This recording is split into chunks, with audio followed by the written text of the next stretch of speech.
Salutations everyone, this is Razor bringing you guys another Overwatch video here today, talking to you guys about why competitive should be less competitive. I know that sounds weird, and it's going to take a little bit of explaining, but the way the Overwatch multiplayer comp works is that, you know, you have a certain rating and you get paired up with people around you. And if you are put in a team, then they're going to have much tougher competition for you because you're supposed to do better if you're all working together or playing with a group of friends or all grouped up. So you're going to be playing better than, you know, a bunch of 6 randoms, right? So they're going to make you have tougher competition. That kind of makes sense because they want every game to be as fair as possible.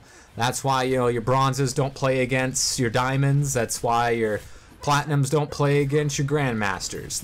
Those are things that can't happen within the game right now. And you completely, you see where they're coming from and you understand it.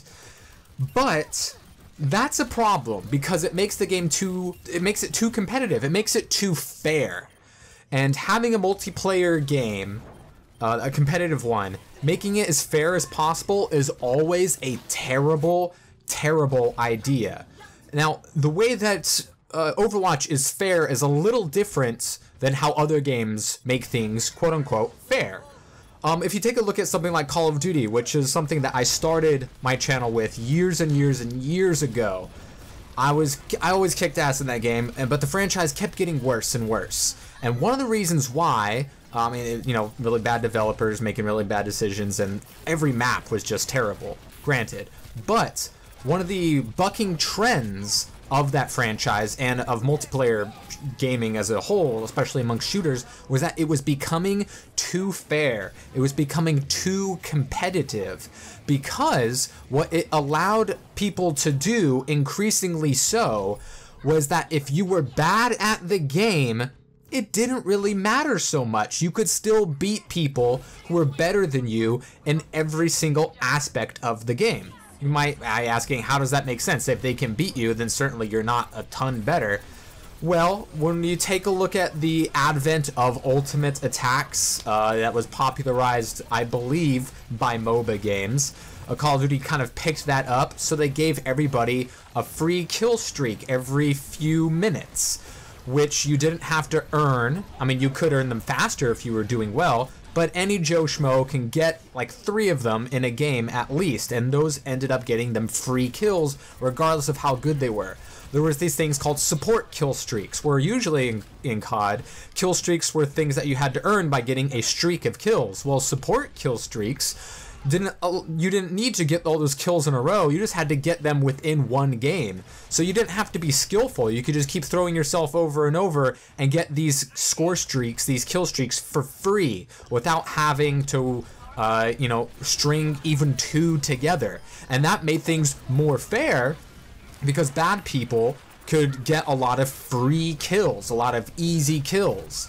And that lessened the gap. What I like in competitive games, and shooters specifically, because that's kind of my forte, I want them to be competitive, yes, but I don't want them to be fair. I don't like one-man army, danger close noob tubes with Commando Pro and Juggernaut and Second Chance. That makes it too easy for bad players to beat me. I don't like when bad players beat me because that's not what a competitive game should be. I liked stomping on people and doing so consistently and snowballing a small lead into a big lead, which came into a bigger league. And how this relates to Overwatch is that you take a look at if you are grouped up, is that if you are a group of players and say your average, you know, competitive score is 2,500, let's say. If you were in a 6-stack, you would get paired up against a team that's, you know, say 2,640. They would have a higher CP, but they wouldn't be in as big of a group because the game assumes that because you're in a group, you should be performing better, so they give you more difficult opponents based off of the CP. I know that's not the end-all be-all, you know, number to look at, but that makes things too fair because if a 6-stack of gold players are winning the vast majority of their games, then they deserve to go up in CP. They deserve to go up in rank. And if you're also a gold player and you keep losing to 6 stacks of 6 gold players, way more so than you are losing against them, then yes, you should go down in rank because you're losing to people a lot more than winning against them in your own rank. I used to think that Overwatch was a little bit too complicated to, find something, because people are talking about a role queue, and, Blizzard's like, we don't want to force a meta, and it's like, you already kind of are forcing a meta. Everyone's playing DPS. It was a lot easier, and still is easier to rank up as DPS, and obviously as Mercy back in the day, back when that glitch was a thing for like a year and a half. It didn't really reward really good play. The best way of them trying to counteract this was the old, and it's still in effect to gold and below, or platinum and below. Yeah, platinum and below, is that you'll lose less SR if you get a lot of high numbers. On the face of it, that sounds like they're giving the breaks to people who are good at the game that just get paired up with bad teammates. It was just kind of a, all right, we want the bad players on the losing team to get punished more than the good players on the losing team. You can understand why the Blizzard team would want to institute this, because it was just more fair to the good players. You could be a Genji and go 50-4, but if your teammates are never getting near the cart, it doesn't matter how good you are, you shouldn't be punished as much as them for that loss. It's an extreme account, but let's just take this as an example. I'm sure it's happened to a few of us at some point with, a lot of different characters in a lot of situations. But what that did is that it just incentivized selfish play for numbers, not care about the objective, get your kills, and when you lose, you'll lose less SR, but almost about half the time you're probably going to win. You're going to gain a lot more SR because you contributed, quote unquote, more to that game. And I've mentioned before that there's a lot of contributing factors to a win or a loss that you don't see on a stat sheet. That's why people who brag about their gold medals, that doesn't really mean anything. That doesn't tell the story, because the only thing that matters is if you get the W or you get the L at the end.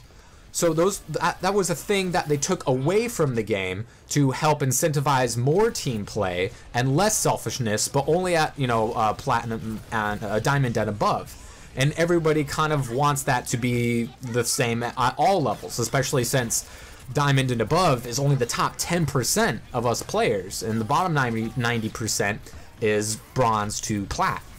So the vast majority of the community isn't getting the benefit from that SR change that happened a couple of seasons ago.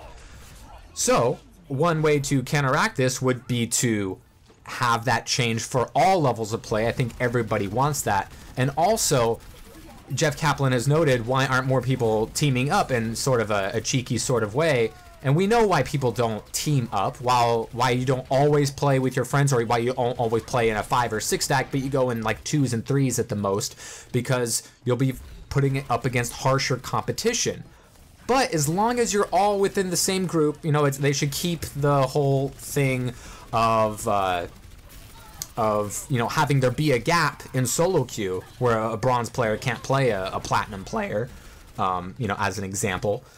But people have said that they should take away any sort of SR brackets in order to play together if you are in a full team, because you're taking the win or you're taking that loss on purpose. If that bronze player is being backpacked by those other plat players that they're playing with, then maybe they do deserve to go up in SR, because guess what? They just keep on winning. Yes, it might be because of their teammates, but if they play without those teammates, they'll just roll back to where they most likely do belong. And maybe that is in gold, maybe that's in plat, maybe that's back in bronze. But if they keep playing with their team and if they keep winning, it shouldn't really matter what their personal SR is, because the team is choosing to group up together. But at the very base of things, they should get rid of the fact that if you play with a 6 stack, you end up playing against higher SR units, because as I mentioned before, you're either winning or you're losing. That should be the only thing that matters.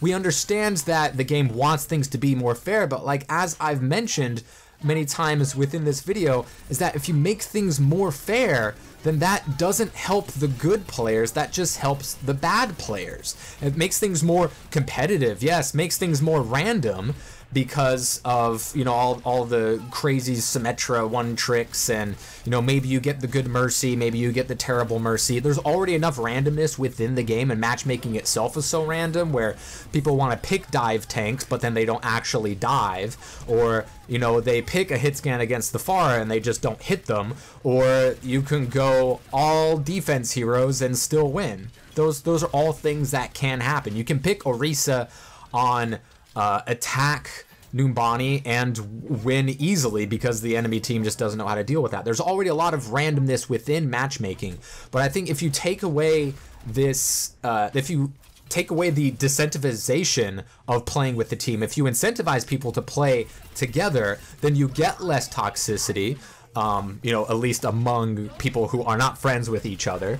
You incentivize more people to do the group up feature. Like this team I was with right here, I was just playing with a 3-stack that was in chat and myself and then 2 randoms. We were annihilating this team. I don't know if you've been paying attention to the gameplay, but especially on defense where we full hold here, we're destroying them because we're communicating and we're playing as a team. And when you play as a team in Overwatch, it feels so overpowered. It really does. We were annihilating these people. We had a Mei that just kept ice walling off bitches time and time again. Mei, not your typical bread and butter character, or a character that you see carry quite often. I've mentioned in videos before that I think Mei does have the potential to carry, as well as Sombra. Those are 2 characters that don't really kind of get that moniker or credit for that ability to carry, but she was walling them off and we were taking care of an ulting Zenyatta. He's walled off, he can't heal anybody, and then we kill him right after. We took care of that Reinhardt.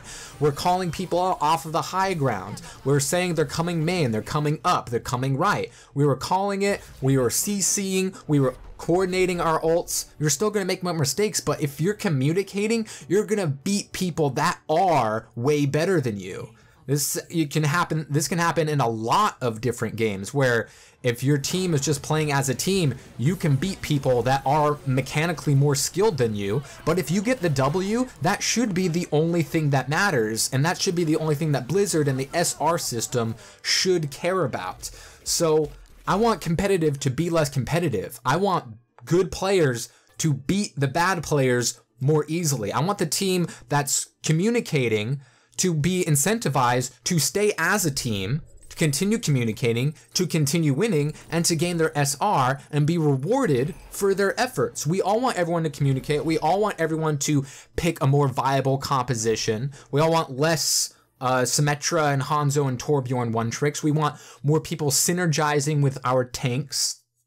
We don't want the Zarya Roadhog to be our tanks. We also don't want it to be Ana Zenyatta as our healers, because then we don't have like a really main healer that can do a bunch of healing. So those are the kind of things that we would get if they made competitive less competitive, by allowing people to group up without giving them quote-unquote tougher competition that also increases the time it takes for matchmaking, especially since, you know, the diamond and above players, that's only the top 10% of users.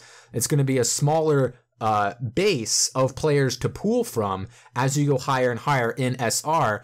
So, you know, sure, this maybe has some implications where, you know, grouping up can just completely dominate, especially towards the highest end of competition. But in the end, isn't that what you want? So that incentivizes you to team up, to find a group on Reddit or on Blizzard forums, or to just hit that trigger to stay as a team.